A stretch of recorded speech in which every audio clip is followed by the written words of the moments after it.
আজ বানাবো টমেটোমের চপ। আজ প্রায় 10 থেকে 15 বছর পরে এই টমেটোমের চপ বানাচ্ছি। আগে আমার শ্বশুর অফিস থেকে আসার সময় এই চপগুলো নিয়ে আসতো। খেতে কিন্তু দারুণ লাগতো। তো তখন মাঝে মধ্যে বানাতাম।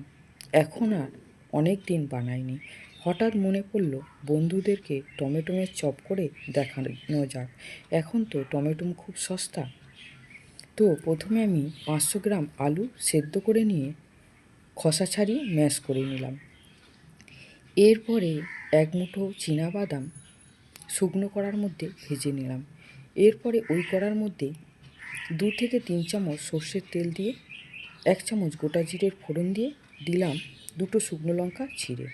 তারপরে 3টে পেঁয়াজ কুচি দিলাম, 1 ইঞ্চি আদা আর 3 কোয়া বড় বড় রসুন ছাড়িয়ে ভালো করে গ্রেটার দিয়ে গ্রেট করে নিয়ে দিলাম 1 চামচ হলুদ গুঁড়ো, 1/2 চামচ লঙ্কা গুঁড়ো, 1/2 চামচ ধনে গুঁড়ো, 1/2 চামচ জিরে গুঁড়ো, পরিমাণ মতো নুন দিয়ে ভালো করে পেঁয়াজটাকে কষিয়ে নিয়ে ম্যাশ করে রাখা আলু দিয়ে ভালো করে নেড়ে চেড়ে এরপরে জল শুকনো হয়ে যাওয়ার পরে আলু দিলাম 1 চামচ গরম মশলা।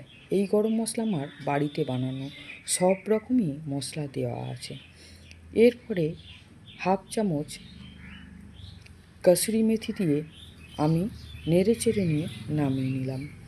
আমি 200 গ্রাম বেসন নিয়েছি, তাতে পরিমাণ মতো নুন, খাবার সোডা 1 চামচের 4/1 ভাগ,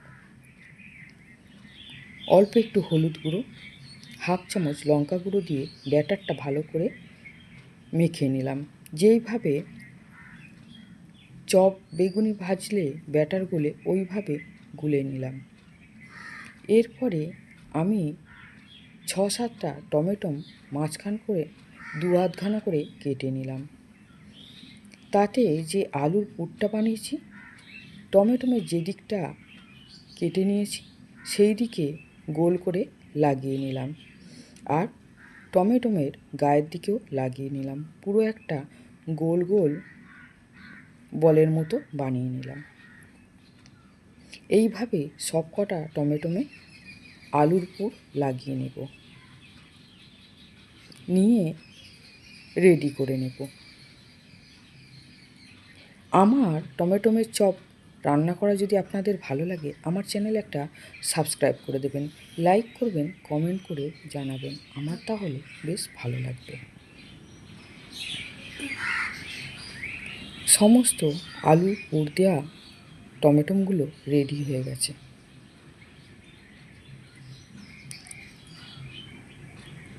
এরপরে গ্যাসের উপরে একটা কড়া বসিয়ে 2 থেকে 250 গ্রাম সাদা তেল দিয়ে ভালো করে তেল গরম করে নিয়ে টমেটোমের চপগুলো বেসনে চুবিয়ে ছেড়ে দিলাম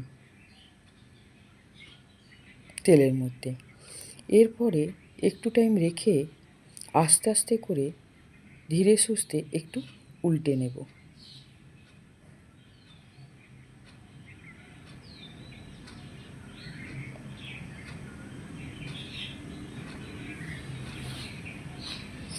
দু পিঠ ভালো করে মোটামুটি লাল লাল ভাজা হয়ে গেলে নামিয়ে নেব।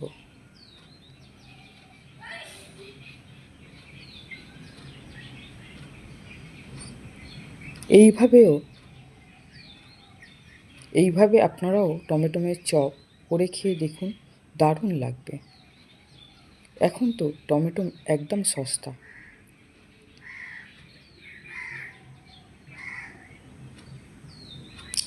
এক খেপ টমেটোমের চপ নামানো হয়ে গেছে, দ্বিতীয়বার চাপিয়ে দিলাম।